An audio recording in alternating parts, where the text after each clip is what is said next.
During the President Marcos administration, the Philippine Army has a secret program named the Santa Barbara Project. A secret project where the Philippine Army is developing a locally made missile called Bongbong 1. The Bongbong 1 missile has a 12... Star Filipinas, mabuhay, magandang araw, and to all the other viewers around the world, welcome back to our YouTube channel. Today, we're going to react to the super weapon during President Marcos regime. We did get a suggestion to this video by Pipes Barcelona. Thanks for the suggestion and thank you very much for the support to our YouTube channel. Thank you so much, Pipes. But before we start, once again, we would like to thank everyone, family, friends, supporters, viewers, and subscribers. Thank you so much for supporting our YouTube channel. And if you are new to here, please do not forget to subscribe to us. So let's watch what happened during the Marcos regime. Alright, okay, let's see the video. Maybe some of you don't know that once upon a time, the Philippines is one of the most powerful countries in Asia when it comes in military forces. According to some research about the history of armed forces of the Philippines, the Philippines owned numerous number of fighter planes, jet fighter, attack helicopters, warships, a submarine chaser, war tanks, and one of the most advanced super weapons in Asia named Bongbong 1. So today in this video, we will talk about how powerful is the Philippine military forces during the President Marcos regime. The military forces with the most modern equipment in Asia that you could never imagine as of today.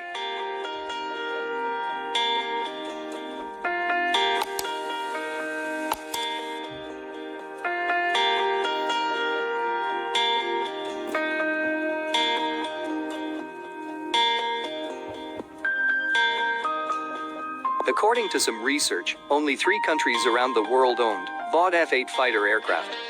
Aside from France and the United States, the Philippines is the only country in Asia who owned VOD F-8 Crusader.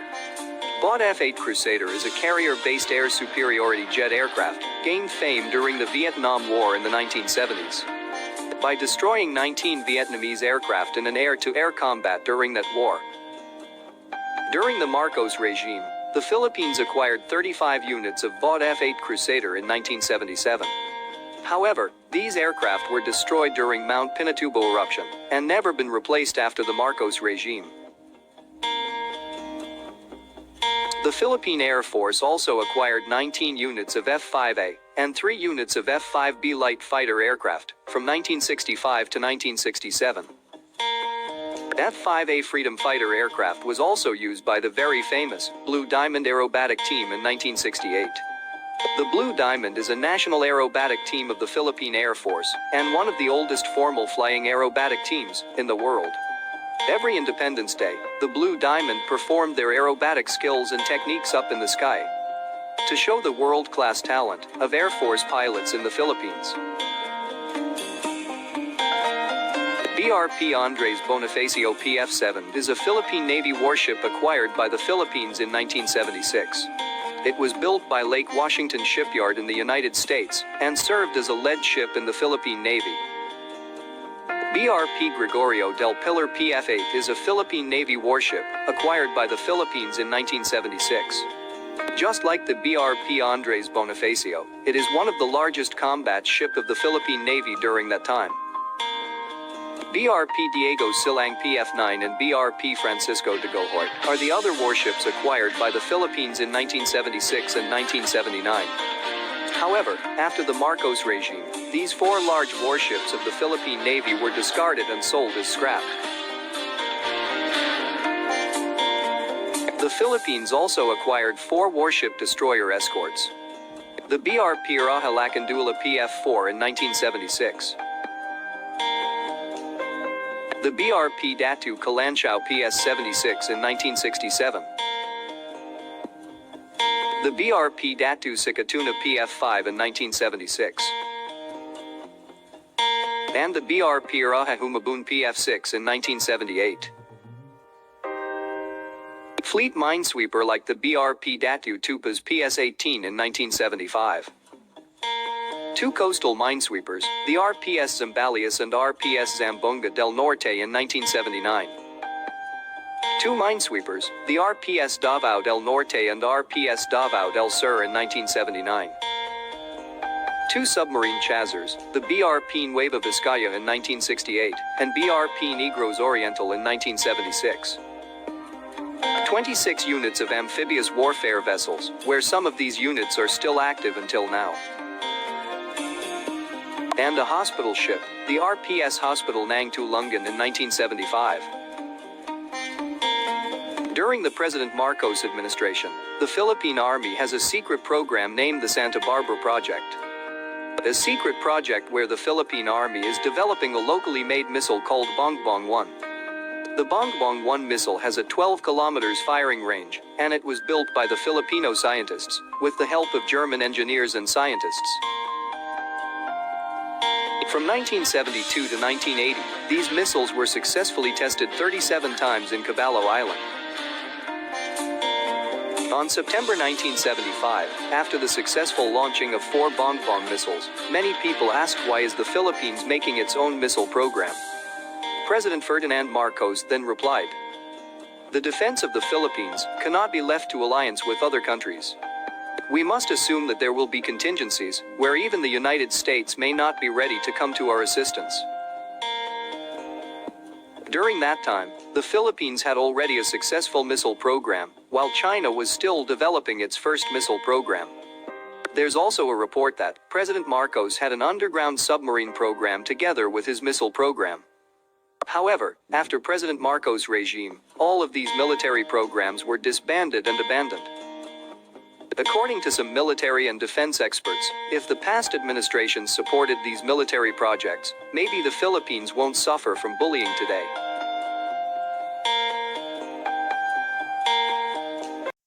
Well, this is a very interesting topic. So, I was only surprised about the Bongbong missiles because the nickname of one of the children of President Marcos is Bongbong. So, probably he named his son after the missile or vice versa. I'm not really sure. That's funny. But let's say the military of the Philippines was in that time pretty strong, and nowadays a little less. But the Philippines have, of course, a special land with lots of islands and lots of water. And if the Philippines will ever have a war, what I don't think will happen, but if they ever will have a war, they have a lot of land and a lot of islands where they can fight on and protect themselves. It is a special land, so they can defend themselves, I am sure. And Yeah. And for the Philippines, I hope that someday the economy will be rise again because during the time of Marcos, for for your information as well, Philippines is belong to one of the, one of the richest country in Asia. So of course the economy is good and the military forces also is good, but of course we're not talking about war here. We're talking about the economy of the Philippines during that time. The time of Marcos, it's really good. it was really strong. Yeah, it's really strong. Yes, one of the strongest Asian country during that time. Like in this video, I did not see enough. And Actually, yeah, Japan came with more than 10,000 airplanes over the sea. And they attacked and you have the movie, what's the name of the movie again? Pearl Harbor. So Japan was really strong in that yeah, time. that's true. And that no one was believing in their what they were able to do. And, that was really sick, really fast airplanes they did have, and probably the Philippines also. Actually, I want to make a more bigger reaction regarding the Marcos regime, but most of the blog or videos that we're seeing is in Tagalog, so we cannot really make a video reaction for it. Otherwise, I'm going to translate it for you. because most of it, so if you really want to see everything about Marcos regime, about what is happening on that time when the Philippines belonged to the first world country, I can translate it for you. What I really want to say, I am against weapons, and I don't want to see any war anywhere on the world in a long time. Much better without a war, actually.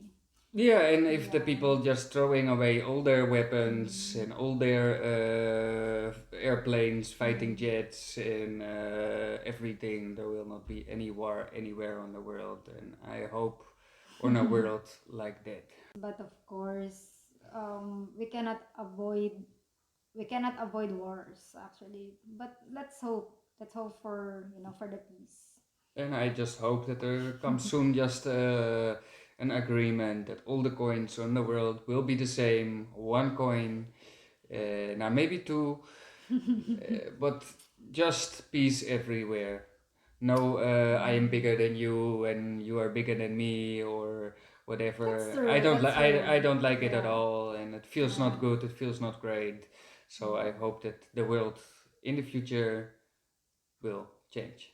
And thank you very much, Pipes Barcelona, for the suggestion to this video. And you can always post something else in the future, and we will make a reaction on the other videos too. And if you like our video, please subscribe to our YouTube channel. You can also follow us by Facebook. You find it in the description Just below. click the link below. Okay. Alright, so before we go, once again, we would like to thank again everyone, family, friends, supporters, viewers, subscribers, followers. Thank you so much for supporting this channel. Alright, so before we go, Be safe be healthy and God bless. to everyone. Alright, Okay. so So we see you in our next video. until next time, bye!